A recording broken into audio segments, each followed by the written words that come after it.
All right, so I want to give you one more outtake. This is from Edwards, and this is just one more picture from his book, and then I want to shift in a couple other things to reinforce this, kind of set the stage for where we'll go tomorrow then. This is on, let's see, page 49 of his book. If we wanted a visible symbol of our normal nihilism, a contemporary alternative to Heidegger's famous philosophical representation of the Black Forest farmhouse, one can do no better than to think of the regional shopping mall. Now, this is, of course, written in '97. Now malls have become obsolete in 2018. At least they are in St. Louis. Malls are in serious trouble. Have they had trouble around here, too? All brick and mortar. Is he going to mention Sears and Roebuck in this? Yeah. So, anyway, the regional shopping mall. Here one sees alternative values jostling one another in tenuous détente. See, nowadays you probably say Amazon shopping. You know, you got choices. So, but here's this picture. This picture is really helpful. More important, here one sees oneself operating as the consumer and indirectly as the creator of those values. So here's the illustration.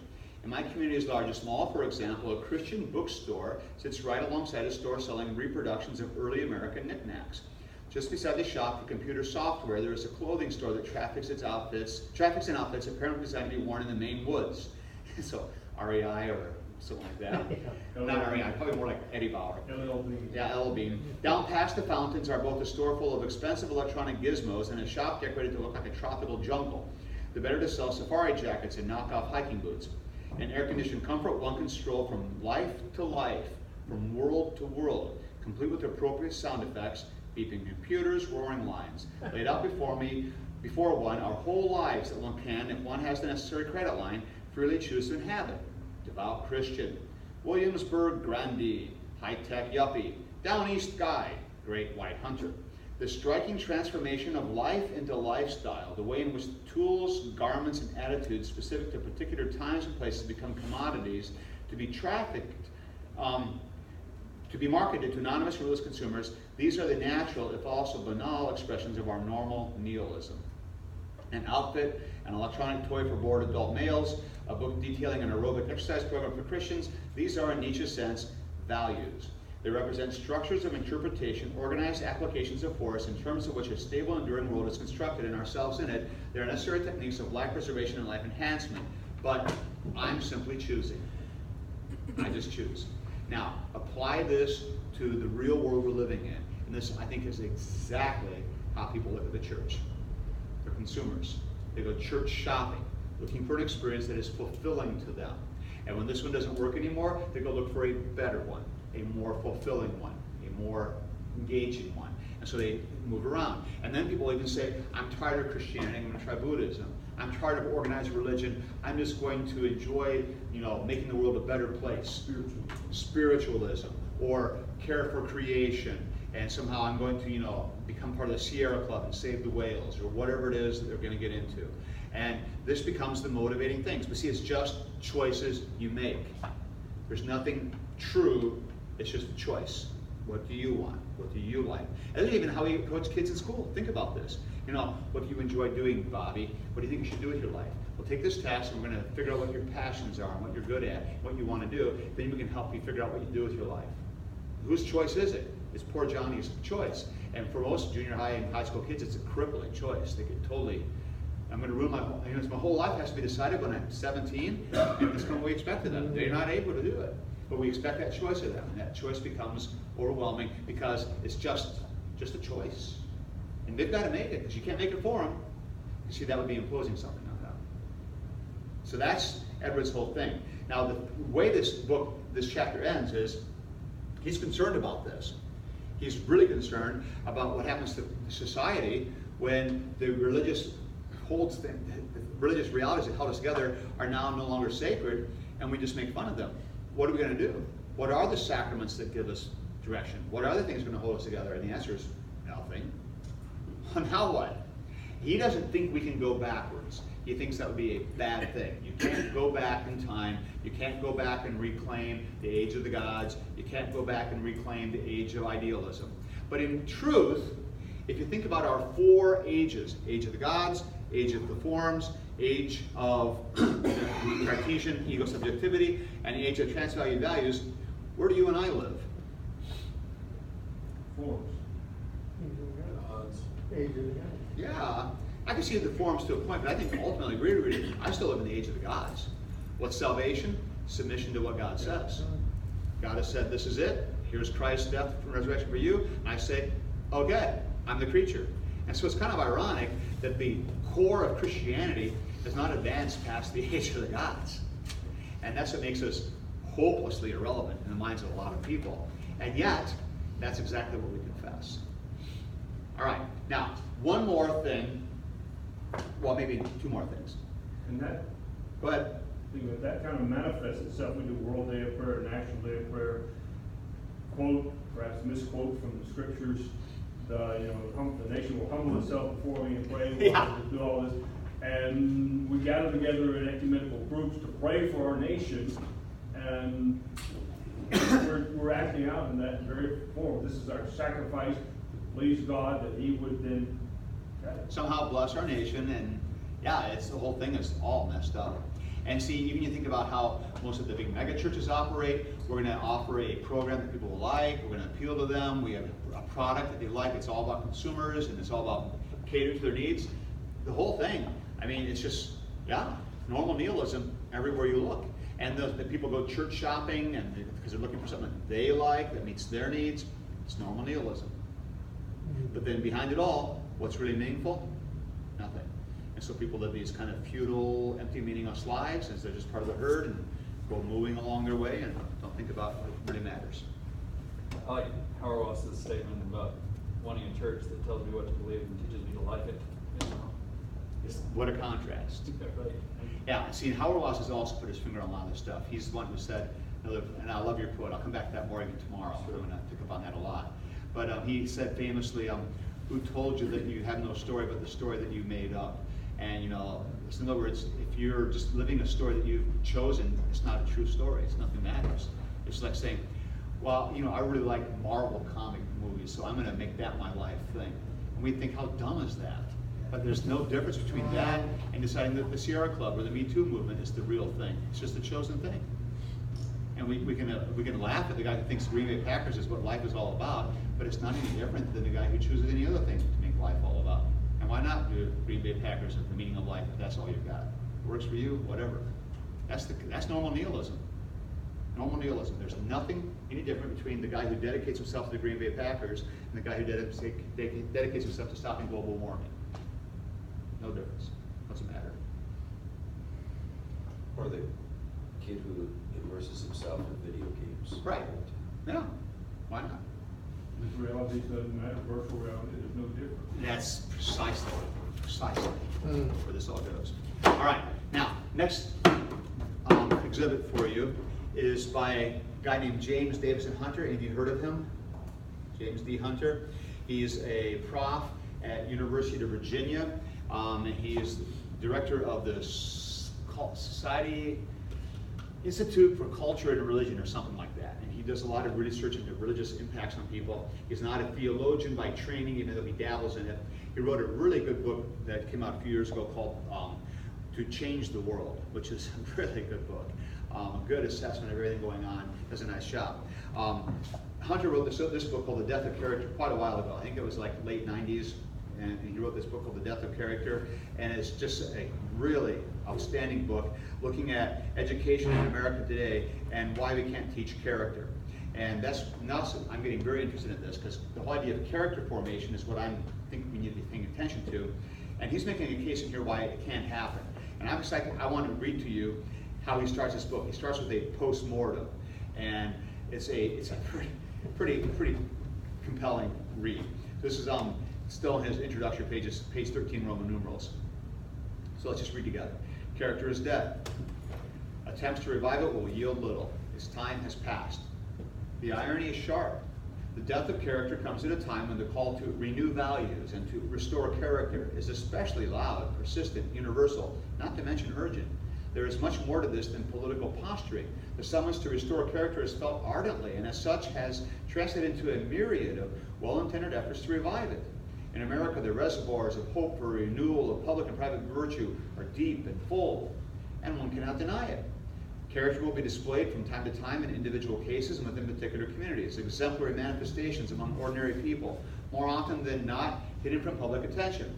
Even so, a restoration of character as a common feature within American society and a common trait of its people will not likely occur anytime soon.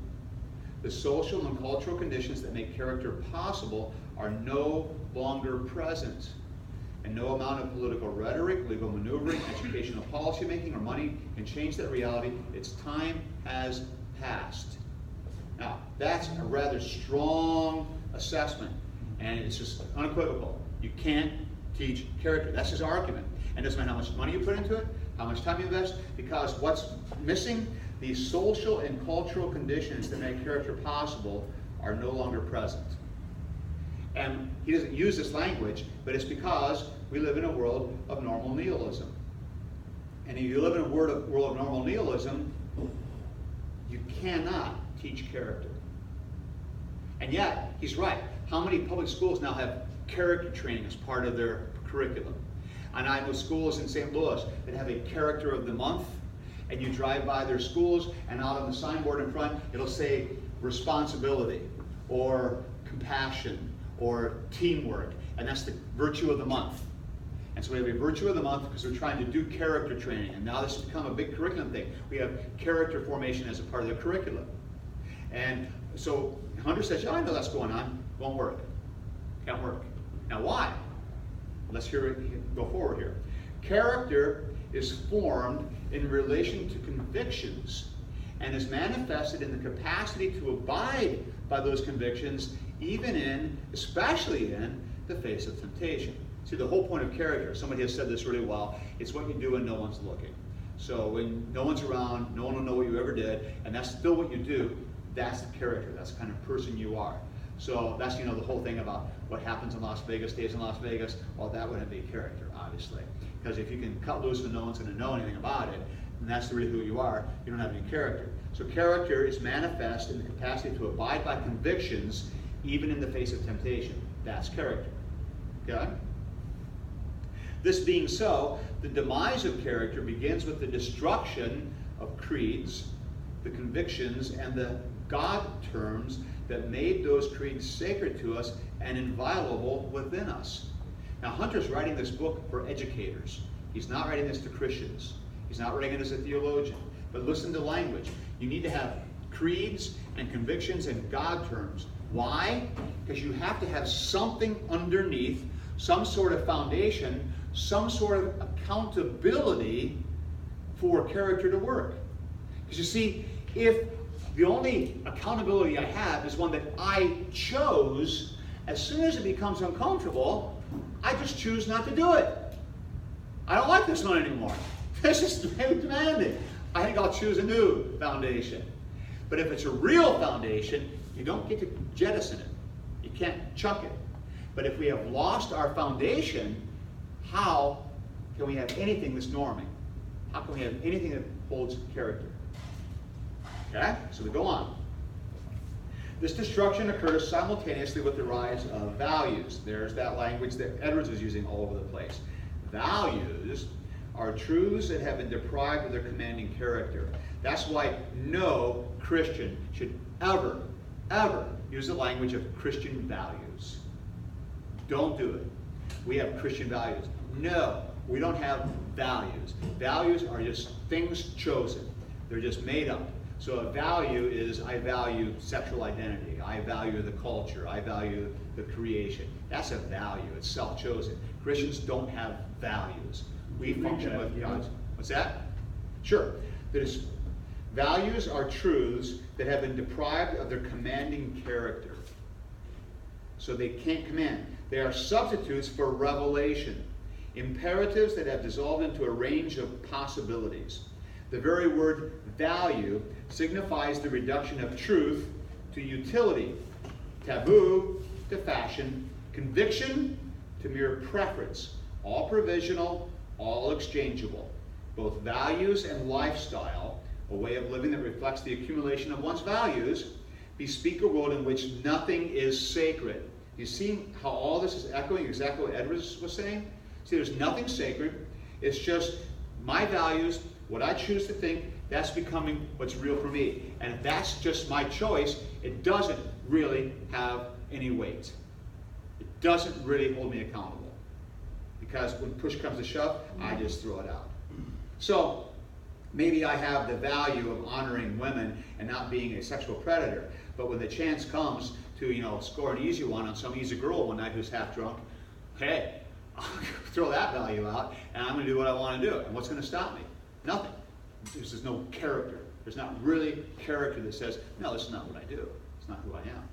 Because it might be who I am. Who cares? You see the difference here. So he goes on. The commitment to truth is made sacred. Indeed, sacredness is conspicuous in its absence. There is nothing there that one need believe, commanding and demanding its due. For truth is but a matter of taste and temperament.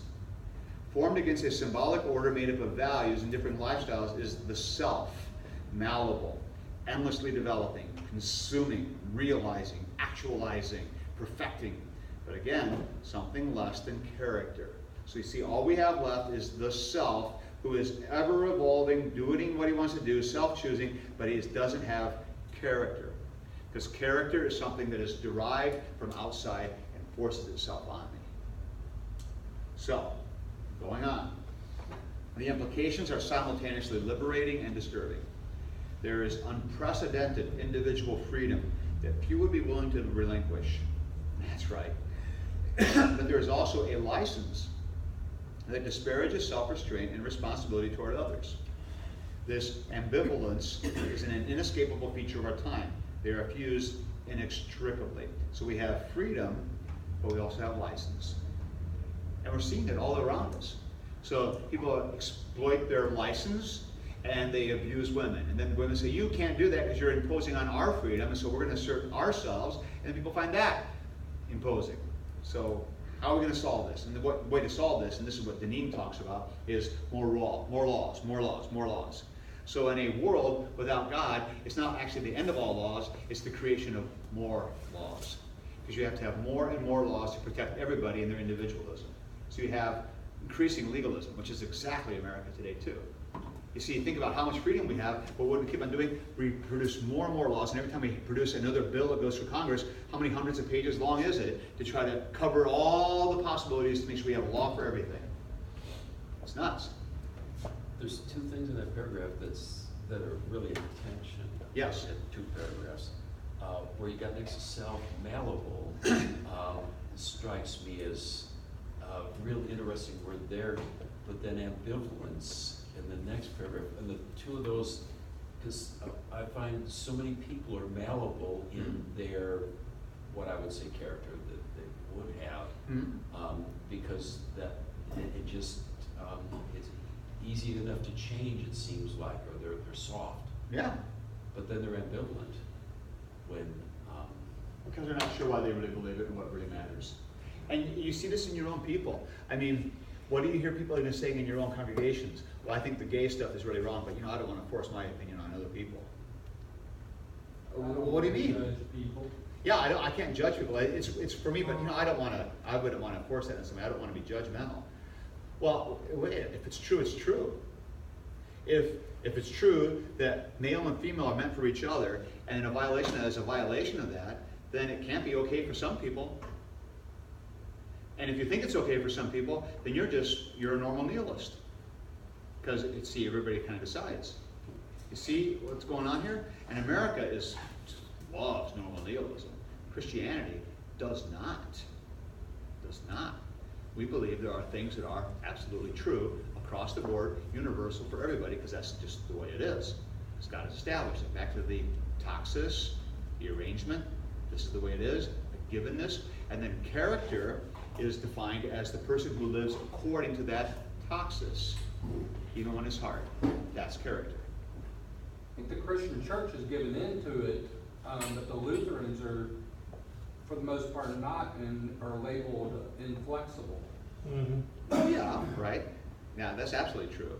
Yeah, because you see, you're not playing along the way you should. This gets into stuff I do in Holy Citizens a lot more, but that's a topic I wasn't asked to do this time, even though I offered it. Is the American gestalt, the American world, demands individual affirmation and the pursuit of individual rights. It's all hung on individual rights. And anything that imposes on individual rights is abhorrent. It's attacking the one thing that's sacred. Christianity does not believe this. Christianity believes that God is the source of all authority and that we need to adhere to Him, not the individual. So the reality is the fundamental American premise and the fundamental Christian premise are completely at odds. They are not compatible. So the upshot of all this is, and here's the uncomfortable part, that to be a really good Christian makes you a really bad American. And to be a good American makes you a really bad Christian. And a lot of people in our congregations, our pews, don't want that to be true yet. They want somehow to meld the two. They want to be a good American and wave their flag, and they even put their stupid American flags on their crosses, on their t-shirts, and wear it around with great pride.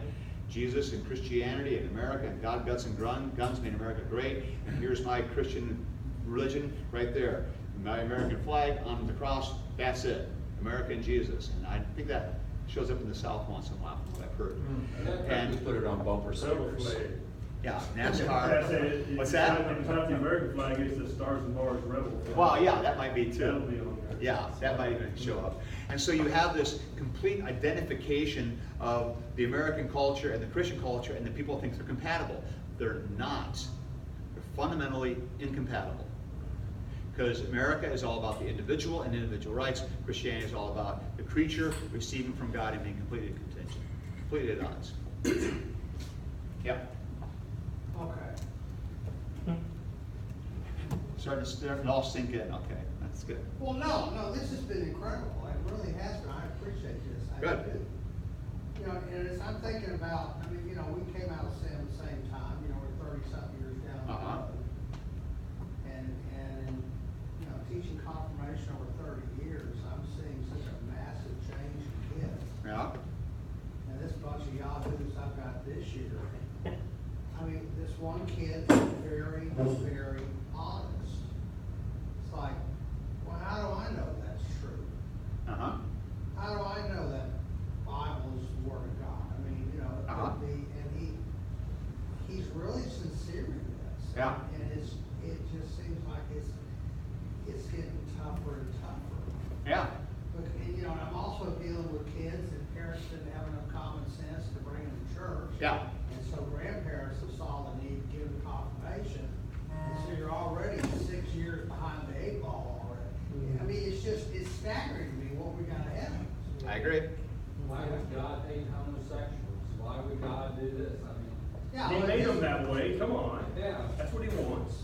And you know, the big, you know, the thing that is, I kind of think the kid opened up a little bit because he finally looked at me one night and I said, well, if God loves me so much, why did my mom and dad get a divorce? And I said, that wasn't God's fault. You know, God still loves your mom and dad and He loves you, but that was their fault. It wasn't His. And since then, well, you know, That's good. you know, he's Well, on the that's, edge, you know. what an opportunity. I would love to have kids sitting in front of me asking those kinds of questions. Those are hard, but I mean, see, the answer is, that's why this stuff all matters here. Yeah. And that's why I'm talking to you guys about this stuff, because this stuff matters. You see, the answer can't be, well, because we have a better answer to all those problems than everybody else does, or we can prove why you should believe the Bible, and here's why. See, that's the way the fundamentalists go. Our answer basically is, because Jesus is real. He rose from the dead, and you know it. Because He claimed to in baptism, you have no choice but to say yes to what He said to you. That's it. And so you just got to look him in the eye and say, because He's real, you know it. And He's like, well, prove it. That's called faith, my friend. That's the whole point. And so then you can also say things like, you know what? The Christian story of everything is better than anything else out there. And it is. We've got a story that works. It clicks. It answers. Why is it this way? It's how God made it. And we can account for everything. We can account for creation, eschatological fulfillment, meaning of life, and normal nihilists don't have answers to any of that stuff. And now I'm getting ahead of myself. This is all the thunder I'm going to have for tomorrow. But see, what I'm trying to set up for you is, if this is, Hear it again. what's that? We're going to hear it again Yeah. anyway. If this is the way the world is out there, what do we do about it in here? Yes. And we need to pay attention to it. And I think that what I get excited about is the church is poised to make a remarkable impact in a world of normal nihilism. The world of normal nihilism should not scare us, it should excite us. And that's where I want to go with this. And I'm stealing my own thunder, but I want you to realize where I'm headed with this. I'm not trying to just be despair and woe is us and doom and gloom and oh my goodness, how bad, oh, more hand wringing and we're being marginalized, oh no, no. I'm so sick of hearing all this stuff. We need to realize that we as the church have the one very thing that the world really wants. A story that matters, that's real, that's true, that accounts for everything, and gives them the one thing they don't have anywhere else, meaning in life. We got it. And the church owns this stuff. We have a lock on this stuff, and we act embarrassed to talk about it. And it's the very thing we don't do is speak with conviction and say, thus saith the Lord. We're afraid to. That's what people are craving to hear. Somebody to stand up and say, this is the way it is. Why? Because God said so. Huh? Huh. All right. Tell me more. Yeah, You see? I agree, no, I agree. Yeah. All right. Let's hear a little bit more from Hunter, and then we can maybe get to the fun stuff. So this is a little more. He only has a couple pages here. This is worth hearing. Whatever benefits such a fluid and temporary moral universe may offer, and that benefits are pretty much you do what you want, licentiousness, they fail to lessen our dismay when we witness random and senseless violence. Yeah, like remember a year ago, the Las Vegas shooter got in the window and started shooting everybody. What's driving everybody crazy? Why? And the police spent an entire year with all kinds of resources trying to answer the why question, and they haven't found one yet. Because he could. Yeah, and see, that just scares everybody to pieces. Because, I mean, anybody can flip out? Yeah. Because there's no moral truth? Right. He just does it. That's scary. Well, that way you said it, that anybody can flip out, presumes this is not a normal thing. Right. And that is the normal thing now. Exactly. It's not a Right. flip out, he knew what he was doing. That's He did it right. on purpose. But our culture Did is... what he wanted That's to right. do. And it's rather unsettling, to say the least. So he goes on. Our outrage when we see open displays of corruption, our indignation when we observe a flouting of basic standards of decency, and our sadness as we watch callousness when compassion and mercy cry out. But why should we be surprised? Exactly the point we're making here. When self is stripped of moral anchoring, there is nothing to which the will is bound to submit, nothing innate to keep it in check. There is no compelling reason to be burdened by guilt. Dostoevsky had it about right. Everything becomes possible. Every violence, every need of corruption, every mockery of justice, every act of indifference, because there are no inhibiting truths. What is more, the indigenous moral institutions of our society that have long sustained those truths are fragile at best, irreparable at worst. Boy Scouts, they used to be one of the foundations. What have they done? They've rolled over. They've given up, thrown in the towel. They're not even the Boy Scouts. Right. We've got a Just Scouts. Eagle Scout next month, and the reason he's getting his Eagle Scout next month is the month after the Scouts. He wants to be a Boy Scout. Yeah, yeah. And so this is the way the world is. It's just, and government, is that something we're confident of anymore? No. And even the military, we used to have that as, for sure of this. Even that has become just a social experimental project where you've got feminist issues being pushed and all this kind of stuff. And the military itself has succumbed to the same kind of influence of all these things. So what can we be sure of? It is in the evacuation of depth, stability, and substance of our culture where we witness the death of character. The causes of our dilemma have little to do with individual moral failure. This is an important point. There are, in fact, larger historical forces at work. The demands of multinational capitalism, for example, have created conditions that make a coherent self that unites history, community subjectivity, all but impossible. And that's Peter Berger, to whom Hunter dedicated his book. Pluralism and social mobility undermine the plausibility and coherence of personal beliefs and their capacity to provide a stable sense of meaning. A steady diet of the contemporary communications medium, popular culture, undermines our very sense of what is real. The list of factors contributing to this dilemma is formidable. Against any of them, individuals have little control. At the same time, character in America has not died a natural death. There's been an ironic and an unintended complicity among the very people who have taken on the task of being its guardians and promoters. Some are clearly hucksters, hawking techniques of moral improvement for profit in the swarming and ever-changing values market. Most, however, are deeply earnest, motivated by a belief that if we just try hard enough and work together, we can somehow fill the values deficit that has occurred in our culture in recent decades. Come on, a little moral education. Let's get another book out and let's get this. Come on. Okay? All offer quick bromides on how to raise a moral child, how to give your child greater self-esteem, how to raise decent kids, and how to prepare kids for adolescence. But whether sincere or cynical, this mixed array of moral guardians in itself demonstrates our incapacity to cultivate the character for which they call. The end is the reduction of moral exaltation into a peddling of sterile abstractions, weary platitudes and empty maxims. Be cool, follow the rules. Just say no, just say yes. Just don't do it, do the right thing. What's right? Do it responsibly. Yeah. More ironic Not still right, just do it. is the complicity of the moral education establishment. The moral education establishment. Those who have given their professional life to the task of moral education. Their mission, of course, is to bring about moral improvement in children and in society, to change the world for the better through moral instruction. As it is currently institutionalized, moral education does just the opposite of what it intends. In its present forms, it undermines the capacity to form the convictions upon which character must be based if this is to exist at all. And the reason is because education, moral education today in the public schools is based on what you believe in your heart to be true. What do you think? You got to follow yourself, you got to be true to yourself, and that is the death of character.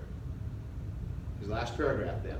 We say we want a renewal of character in our day, but we don't really know what we ask for. To have a renewal of character is to have a renewal of a creedal order that constrains, limits, binds, obligates, and compels. How popular are those words today? Constrains, limits, binds, obligates, compels. We hate those words. This price is too high for us to pay. We want character, but without unyielding conviction. We want strong morality, but without the emotional burden of guilt or shame. Guilt's bad. We want virtue, but without particular moral justifications that invariably offend, like you can't be gay. We want good without having to name evil. We want decency without the authority to insist upon it. We want moral community without any limitations to personal freedom. In short, we want what we cannot possibly have on the terms that we want. That's why character is dead. You see, you get this, even the Me Too movement, that's just all on my minds at least. You know, this outrage of this man doing this to women is indecent. We've got to stop this, and we demand this. Well, based on what? Who's to say that Harvey Weinstein is wrong to get what he wants and take it any way he can? What do you mean wrong? Just because it outrages you? So what? So you don't like it. He did. You know? And his values are important as yours. Yeah. Just as valid Yeah. as yours. And just so the culture now still thinks it's kind of wrong, but why? You know? Things change. Whatever. And it says there's no standard here. And so we want to claim something's indecent, but without the authority to insist upon it. You see, you can't say that's wrong because that might offend somebody. So there's nothing left, because the individual becomes supreme. That's why character is dead. And I personally can't find any way to refute this argument from Hunter. I find it absolutely compelling. And I've had people come to me before and talk about, because my book, Case for Character, we want to do some character education in the public schools. And my answer is, you can't. And they don't like that. They look at me like, well, we got to do what we can. You can't. It's pointless, fruitless. You can't do it. It's impossible. You can, because look at little Billy and say, Billy, don't hit Sally. Well, why not? Because that's not nice. Who says so? My dad told me to assert myself. I think Sally's stupid. And you know she is too, teacher, so what are you going to do about it? What's teacher supposed to say then? Well, hitting is wrong. Who says? For me, it works. She's in the way. Hit him real hard. Yeah. But see, the But teacher. then you reinforce what he knows that might makes right. The teacher has no recourse to something more fundamental.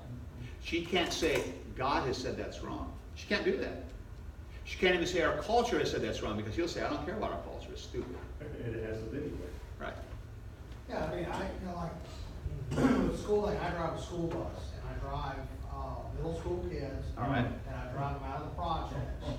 Okay?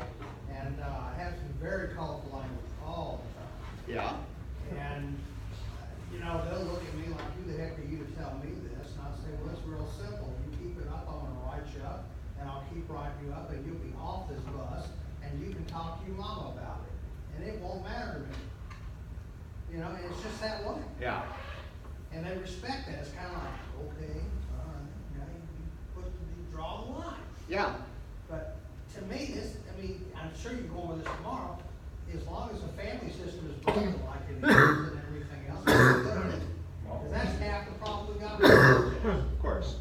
Well, this is the endemic problem we have. And then you've got the problem you talk about, I'll tell your mom about it, they call you bluff on it, and you're not bluffing, I know, but they call you on that, and they report it to the administrator. The administrator says you have to bring the kids to school, you can't not do that.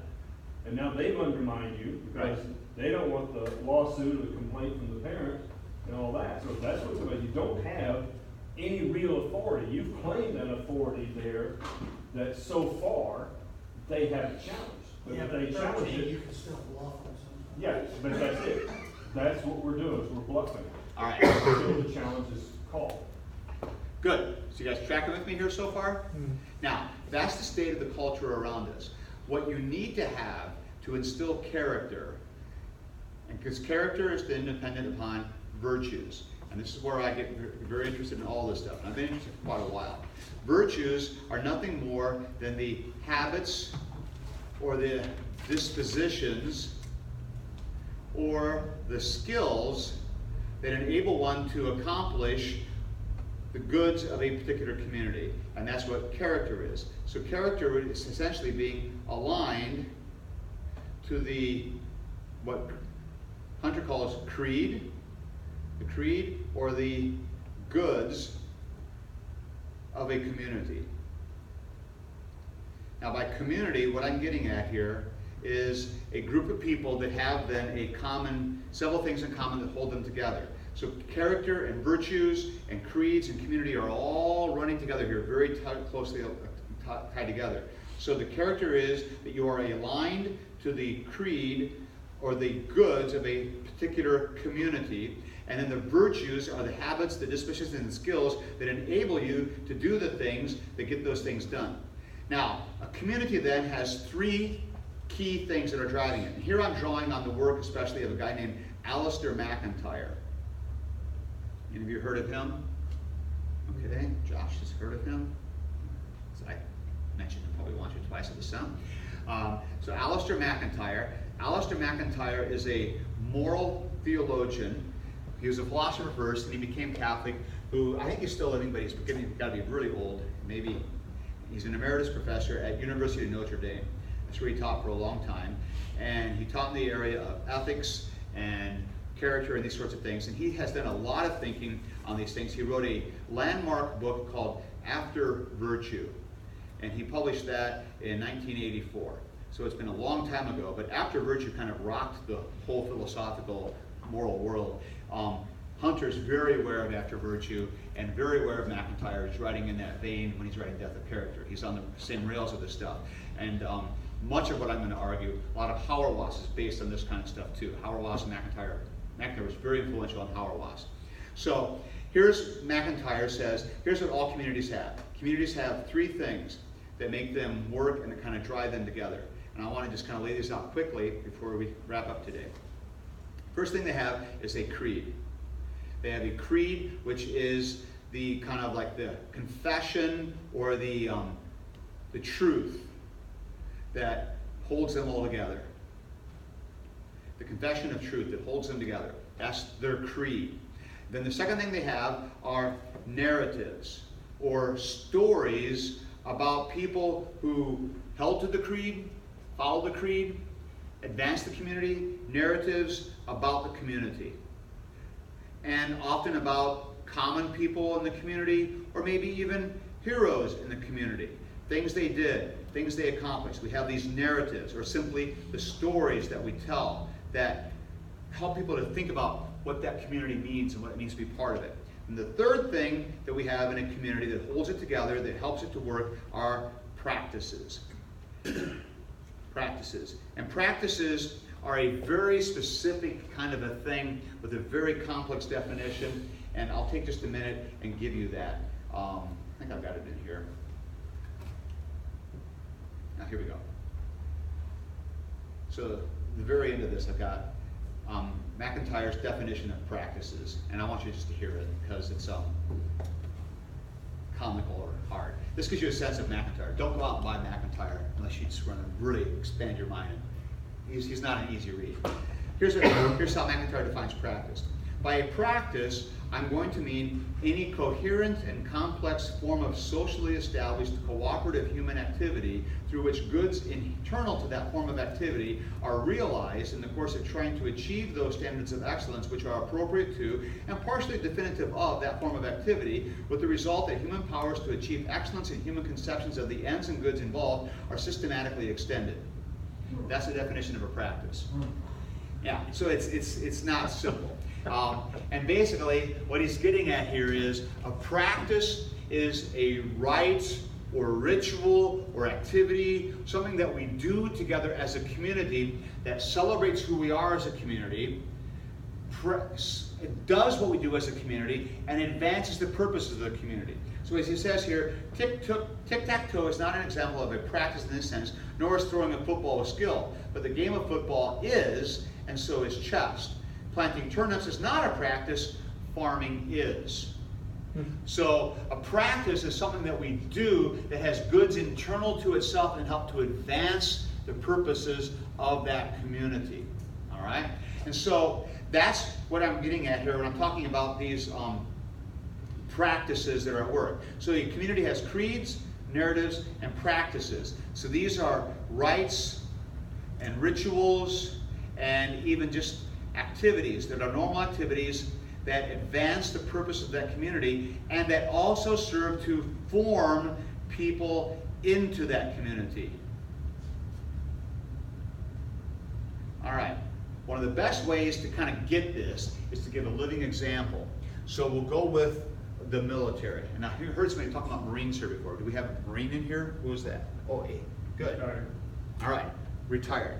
And as I heard you saying, you think there are possibility for ex-Marines, people who have renounced their community. They've not necessarily renounced it, they have brought dishonor upon it. Sure, sure. Actually, that's completely consistent with everything I'm going to say here. I got in trouble once in a group of people. I said something about ex-Marines, and I got just jumped on. No, once a Marine, always a Marine. Okay, and which just completely cinches my whole argument here. So let's think about the Marines. Do the Marines constitute a community?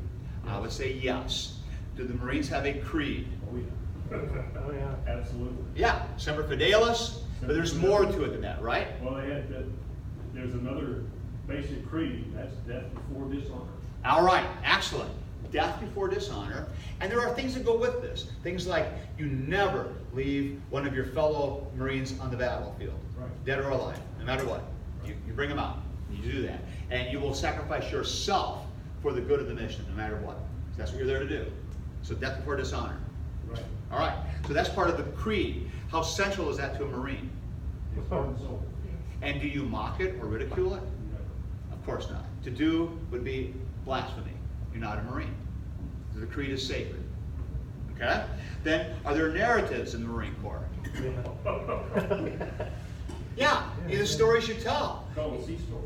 Yeah, and see, you have little ones, but you have even some of the ones that are like raising the flag on Mount Suribachi from the shores of Tripoli, way back. And then you got, Coach Chosin Reservoir in Korea. Something you may not be aware of, but our third Commandant of the Marine Corps, Archibald Henderson, Grand Commandant of the Marine Corps, in 1879 wrote an address to the Marines on their birthday.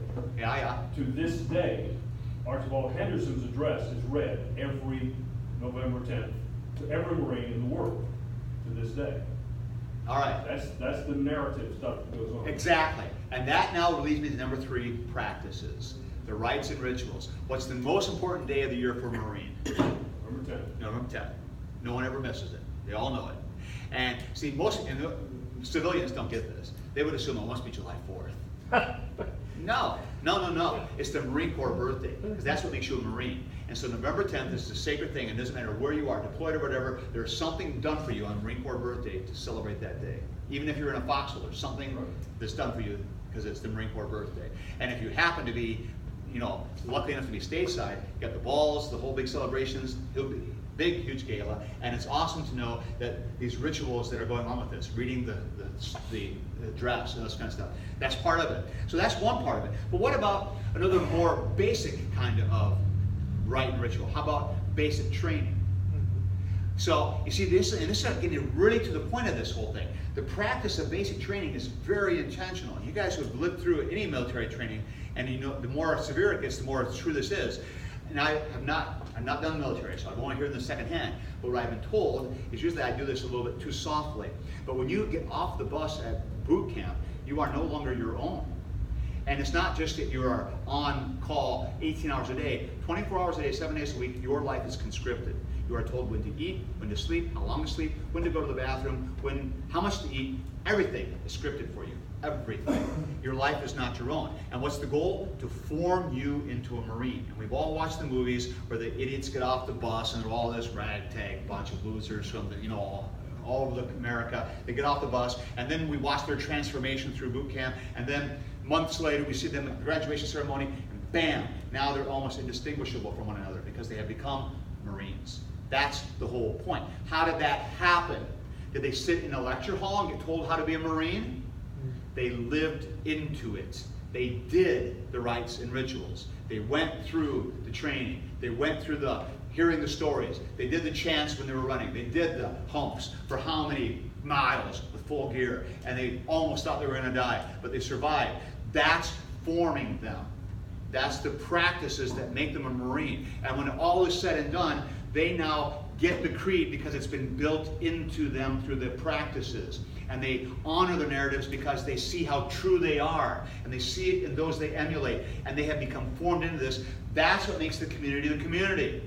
And it's powerful. And is there character in the Marine Corps? Yes, because there's a standard. And it's not up for debate. You don't get to pick and choose. You're in it or you're not. And if you're in it, this is what you do. It's normative.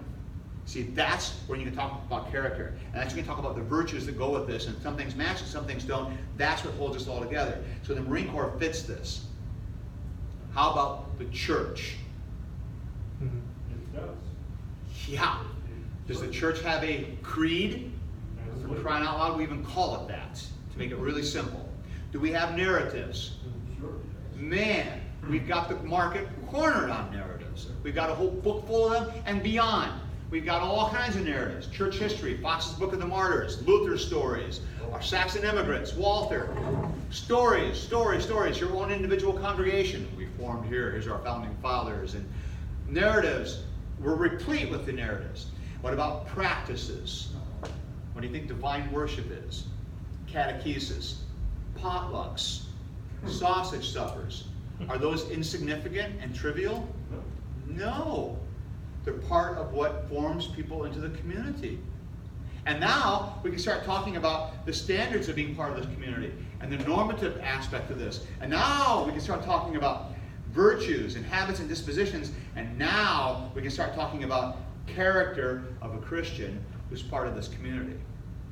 But see, apart from a normative community, you cannot do this. And in America today, when you have competing communities, a Christian community, a Muslim community, an agnostic community, a Buddhist community, which one's normative? How do you decide? In normal nihilism, they're just different stores in the mall, take your pick. And you can't resolve it. It's just nihilism. So, how do we as the church function in this kind of world? What do we do? The answer should be kind of almost obvious. We've got to be truer to who we are. More certain of our story, more certain of our narratives, more zealous in teaching our narratives, telling our narratives, and forming people into the community of faith that is the Christian church. So what we should be doing now is a time for not lowering standards, but raising them. Not expecting less of people, but expecting more of people. Not giving people easier ways of going to church, but making it harder. Not giving them less to do in the church, but giving them more. That's where the direction has to lie. All right. Questions or thoughts or comments about any of this today?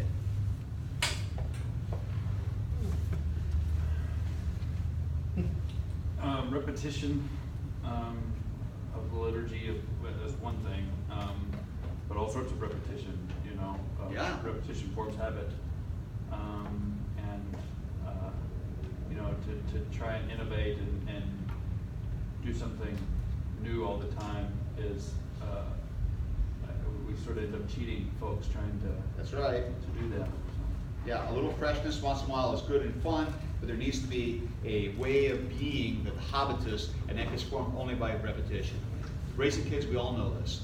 You know, the kids' daily routine, schedule, going to bed, what you do, all the kind of traditions. Those are comforting for kids, reassuring, they form things, they imprint them.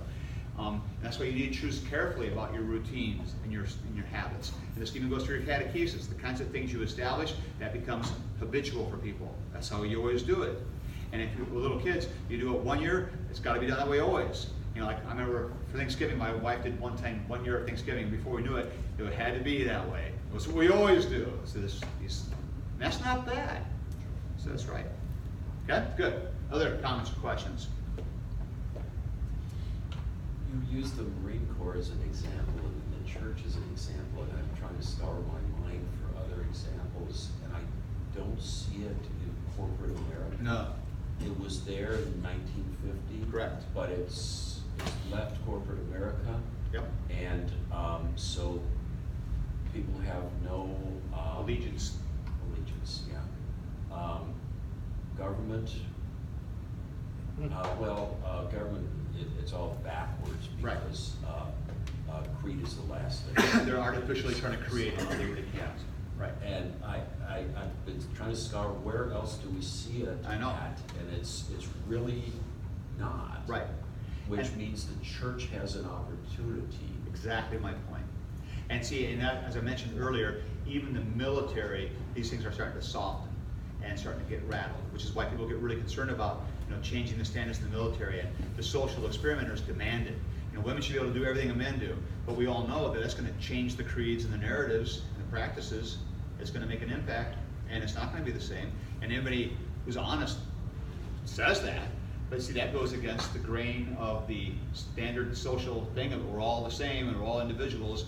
And so you can't say that. That's heresy to say that, but everybody knows we're losing the very fabric of what made this what it was. It's true. You focus primarily on like rituals and ceremonies and activities and such, but just thinking about other aspects of culture and how the community has its own language and art and music and architecture and Yeah. all of those things as well. Aesthetics is to a reinforce that identity. Big part of this. Yeah. Yeah, we are, the church is a culture apart. The more that we are kind of a culture apart, the more we're able to be this unique community and actually further the practices and the habits and the dispositions that enable that. And that's what we're going to explore a little bit more of that tomorrow. But therein we have a problem, because we speak of the church as if it's a monolithic and a unified entity. And the church, in its reality today, is not. Correct. It's not a culture apart. It's a whole host of cultures, some of which are apart and some of which are not. Yeah. And and then we try to minister to a world. We're saying, look at us, we're different. They say, well, are you and those the same? We say, well, we believe in the same Lord. Well, they are very different from you. They look different. We can be that just within the spectrum of a denomination, let alone within the spectrum of Christianity in America. Yeah. Yeah, we have no trouble with our own sin and holding ourselves together. Sure. So we have a real challenge in that regard of trying to even claim an identity that we can hold out to the world, say who we are, because they'll say, really? I think that looks different, I'm going to go over there. Yeah. Which plays into their nihilism.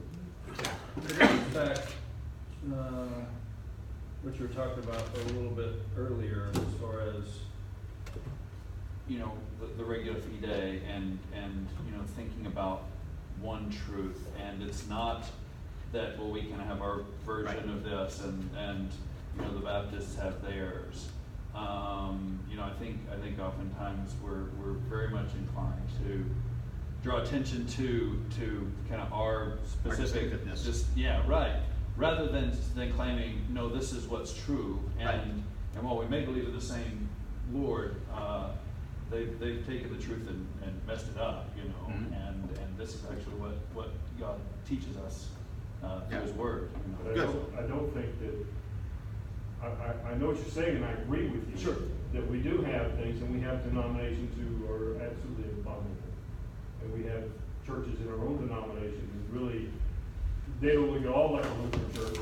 We have ones that look, you know, more like a Church of the Nazarene, we have one's more like a Roman Catholic church. Yeah. We have a very wide spectrum there, so, but when we try to say that I think we have a tendency to want to argue, especially in the Lutheran church. Mhm. We want to argue for the truth in a polemic kind of way, over against what the Baptist said, or against what the Methodist does. Argue among ourselves how we are better, rather than arguing for the truth Mhm. that even they uphold Yeah. in their imperfect way. Good. We'll talk about that some more tomorrow.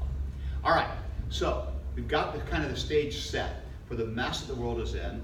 We've also talked about 2 kinds of righteousness, 3 kinds of righteousness, and laid a foundation for how I think we can move forward, and why we can talk zealously about ethics, character formation, rules in the world. And so I'm trying to do all that today here. I've given you some theological underpinnings. I'm going to take a look at the world around us, and we learned about, cover the normal nihilism. So then tomorrow what we're going to talk about is more about how the church engages the world, the church's responsibility for the world, and why we should be engaging this. We'll get into a little bit more holy citizens kind of stuff, and making a case for that sort of intentional engagement, and then what that might look like at a parish level in our actual lives, and what we should be kind of focusing on, and what we have to be careful not to get ourselves distracted with. So we'll do more of that tomorrow, okay? So I think we're done on time, isn't that? We're done on time. Thought so. To eat tonight, we've got some choices. We've got other choices